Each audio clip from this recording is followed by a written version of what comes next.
Marie a 20 ans et s'apprête à vivre sa 26e opération, la première dans le monde des adultes. Aujourd'hui, Marie a rendez-vous à l'hôpital pour une consultation de coordination qui précède sa prochaine intervention chirurgicale dans le cadre du programme handicap des HUG. Un dispositif inédit et transversal au plus près de chaque patient. Le but aujourd'hui, c'est de parler avec vous deux de la prochaine coordination des soins autour de l'opération. On est en train de coordonner une hospitalisation avec un parcours patient un peu particulier. C'est-à-dire que c'est une jeune femme en situation de handicap qui va devoir se faire opérer en gynécologie.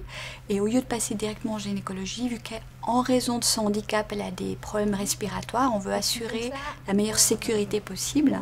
Et puis on va s'assurer qu'elle a bien compris.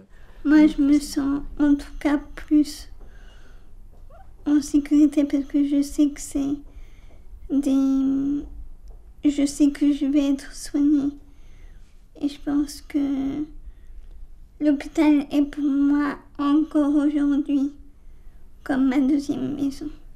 Ce qui est important, c'est pas le handicap. Ce qui est important, c'est de connaître la personne. C'est une personne qui a des caractéristiques qui sortent de la norme et pour laquelle on doit prêter une attention particulière de façon à ce qu'on réponde à ses besoins. Finalement, ça fait que 3 ans que Marie est suivie en médecine adulte. Et avant, c'est vrai qu'on était un peu dans un cocon. C'est-à-dire que quand on arrivait, tout le monde connaissait Marie. Quand on passe en médecine adulte, on est dans un environnement très différent. Et puis, on voit bien que cette consultation du handicap, elle aide. Comme je connais ce que c'est les interventions chirurgicale, je me prépare, mais avec quasi aucune appréhension. En Suisse, à l'image de Marie, 1,8 million de personnes vivent en situation de handicap, qu'il soit physique, psychique, mental ou sensoriel.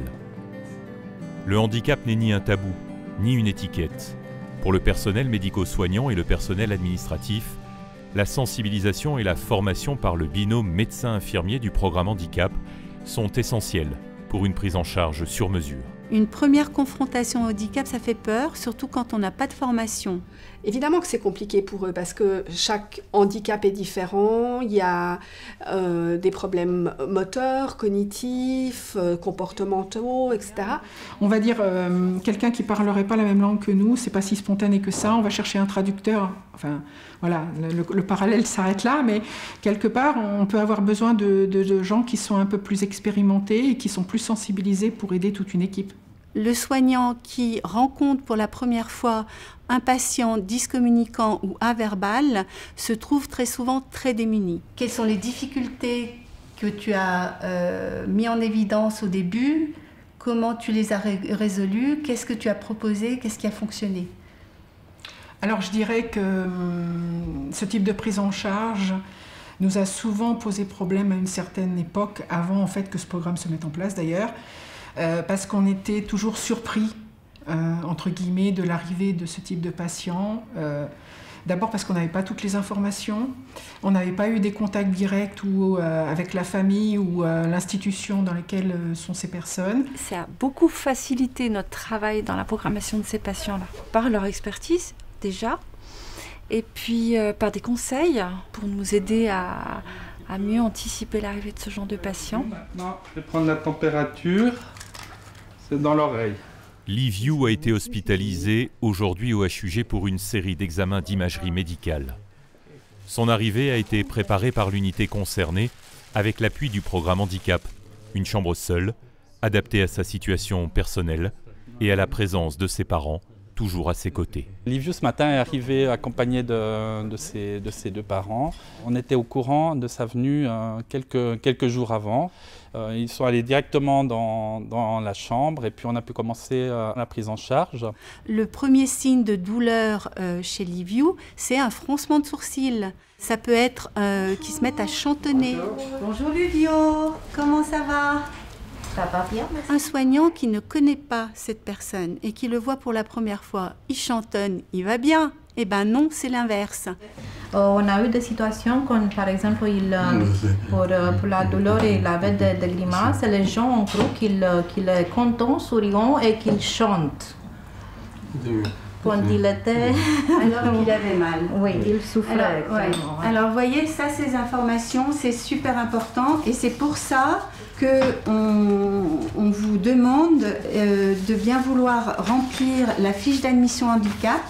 Vous allez marquer comment habituellement Liviu, il manifeste cette douleur. Donc là, vous pourrez mettre, il y a des froncements de sourcils. Quand il chantonne, ça ne veut pas dire qu'il est bien, ça veut dire qu'il a mal. Ça, c'est super important parce que la prochaine hospitalisation, moi, ce document, vous l'aurez rempli et les soignants pourront avoir accès à cette information. Au plus près des personnes en situation de handicap le plus souvent, les proches aidants. Parents, familles, amis ou professionnels spécialisés. Ils sont essentiels et sont tout à la fois. Sans eux, le programme handicap DHUG ne pourrait exister ainsi. Ça aide parce que ça met... Vous ne vous sentez pas seul. Pour moi, c'est très important d'avoir quelqu'un avec qui vous avez un lien très fort et en qui vous avez, depuis votre plus jeune âge, eu à vos côtés dans n'importe quelle circonstance, entre guillemets. Le proche aidant, il est indispensable. On travaille avec des gens, donc des gens, c'est pas un papier, c'est des personnes qui réagissent, peut-être différemment, mais qui réagissent quand même. Pour Marie et sa maman, toujours à ses côtés, la date de l'intervention se rapproche. Avec sérénité et en s'appuyant sur toute la préparation menée par le programme handicap. Tous les sujets ont été abordés, les plus importants, mais aussi certains détails essentiels, comme la blouse que Marie portera le jour J. On met la blouse, Pédiatrique, s'il vous plaît. Blouse pédiatrique. Alors le lit, je pense pas qu'il y aura un lit pédiatrique. Non, mais ça, c'est bon, les lits, ça va très bien. Mais... Parce qu'elle dort dans un grand lit, mais c'est vrai que les blouses... Ça... Je vais noter besoin spécial, blouse pédiatrique. Ce sera une chambre seule, il y aura un lit accompagnant aussi.